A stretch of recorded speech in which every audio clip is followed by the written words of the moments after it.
Well, for more on this story, let's bring in Dr. Rodrigo Perez Vega, Associate Professor of Marketing at Henley Business School at the University of Reading. Thank you so much for being with us on the programme this morning, Rodrigo. You have written extensively about how technology can disrupt markets, but is the opposite also true? This really does highlight the risk associated with all these companies, these government bodies using the same software. Of course. I mean, thank you for having me. There are many benefits of companies relying on large organizations like Microsoft, because obviously they have large resources. And that's why, as we just seen, half of FT50 companies go with this kind of companies. But at the same time, what just happened highlights some of the risk associated with dominance in the market. I think also there is no a straightforward solution, because there is a reason why large organizations and governments relied on Microsoft and CrowdStrike as well, because they have the technology and the resources. However, the alternative would be that we try to actually break the market, that then it might open the possibility for more cybersecurity issues in the future. No straightforward solution, as you say, but what really can be done to prevent such future blackouts? Because this really does remind us about how vulnerable that we really are.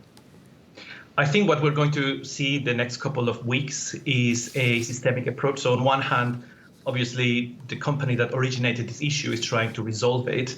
But at the same time, I see in the coming weeks a lot of organizations that were affected by it, particularly CISOs, or the chief information security officers within those organizations, coming up with new plans and mitigation strategies, right, to try to reduce the impact. I think it's very unlikely that we will not see this kind of situations in the future, precisely because, software needs to be updated. And these pieces of software are written normally over a long period of years. And even though companies try to document those changes and all that, they can be prone to human error as well. So I think a systemic approach, as I was saying, and trying to work within different levels is possibly the solution moving forward. And Rodrigo, Australia's Cyber Intelligence Agency, it's been warning this morning that malicious websites and unofficial code are now being released online, claiming to aid recovery. Will bad actors, do you think, try to take advantage of what's happening? And how can people protect themselves against that? Certainly. I think this has opened kind of a can of worms, because obviously now people are more aware that this has happened and it's in top of their minds. And hackers and other, as you said, bad actors are taking advantage of this. I think awareness. So what we're seeing now, people speaking about this and making sure that people are cautious about the software that they install and the links that they click on is a good start.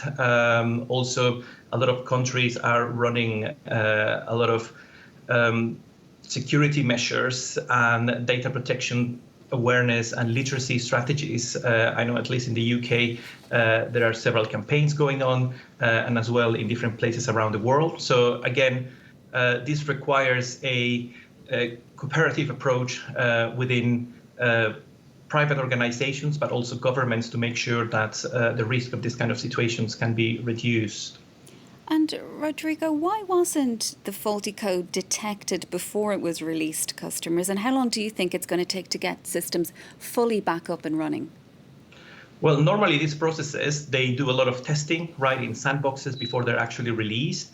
But again, even though these sandboxes try to replicate real world scenarios, there is always an element of risk, right? And there might be considerations that potentially were not taken into account, which led to this failure that we experienced in the last 24 hours.